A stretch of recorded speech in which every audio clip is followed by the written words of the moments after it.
महाराष्ट्राचे राज्यपाल CP राधाकृष्णन हे देशाचे 17वे उपराष्ट्रपती म्हणून निवडले गेलेले आहेत। याच अनुषंगाने बोलण्यासाठी शिवसेनेचे खासदार नरेश म्हस्के आहेत।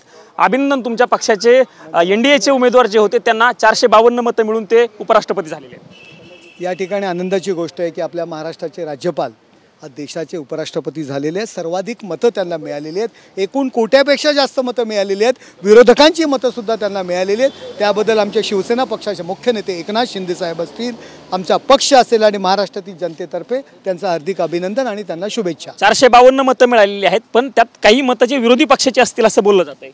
मग आणखी कोणाचे असतील? विरोधी पक्षाचीच मतदान आहे। आमचं 427 आम्हाला मिळायला पाहिजे। 452 25 मतं क्रॉस इनव्हॅलिड झालेले, तुम्ही समजा हा काय प्रकार असतो तो, इनव्हॅलिड हा प्रकार काय असतो तो। त्यामुळे सर्वात जास्त मतदान आम्हाला मिळालेलं आहे, त्याबद्दल मी त्यांचं अभिनंदन। ती मतं नेमकी कुणाची आहेत? वाढलेली मतं तुम्हाला नक्की काय म्हणायचं डायरेक्ट विचारा। वाढलेली मतं नेमकी कुणाची आहेत? हे बघा, माझ्या मते सर्वात जास्त क्रॉस वोटिंग महाराष्ट्रातनं झालेलं आहे। मग UBT असेल, राष्ट्रवादी असेल, काँग्रेसचं काही प्रमाणात खासदारांनी पूर्णपणे आमच्या उमेदवाराला मतदान केलेलं आहे। मोदींच्या नेतृत्वावरती विश्वास ठेवलेला आहे। त्यांनी मतदान तुमच्या पक्षाला केलं म्हणताय, नेमकं त्यांना मतदान करण्यासाठी तुम्ही काय केलं? त्यांच्याशी कसा संपर्क? हे बघा, लोक मोदीजींच्या नेतृत्वावरती विश्वास आणि राहुल गांधी यांनी जी काही स्ट्रॅटेजी केली होती त्याच्यावरती विरोधी पक्षातले खासदार नाराज आहेत।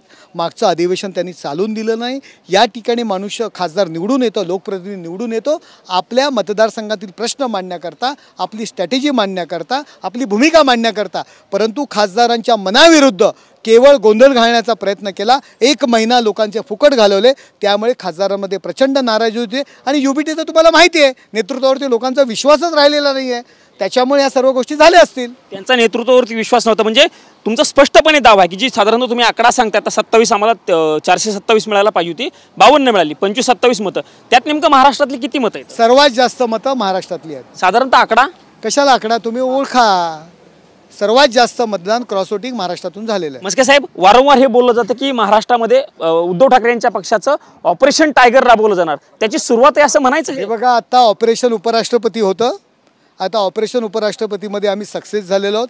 एकनाथ शिंदे साहेब असतील, देवेंद्र फडणवीस साहेब असतील आणि श्रीकांत शिंदे असतील, ज्यांची जी स्ट्रॅटेजी त्यांनी तुम्ही पाहताय ते प्रचंड अशी घेतलेली मेहनत या सर्व निवडणुकीमध्ये, या स्ट्रॅटेजीमध्ये सध्या हे ऑपरेशन आम्ही यशस्वी केलेलं आहे। पुढचं ऑपरेशन लवकरच करू। टायगर कधी करणार आहे? साधारणतः लवकरच तुम्हाला दिसेल।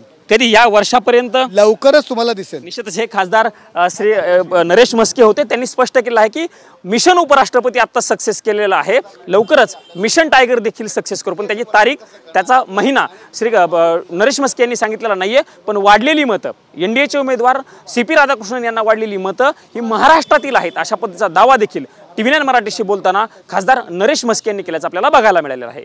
कॅमेरामन विनोद कुमार समी, प्रमोद जगताप, TV9 मराठी, नवी दिल्ली।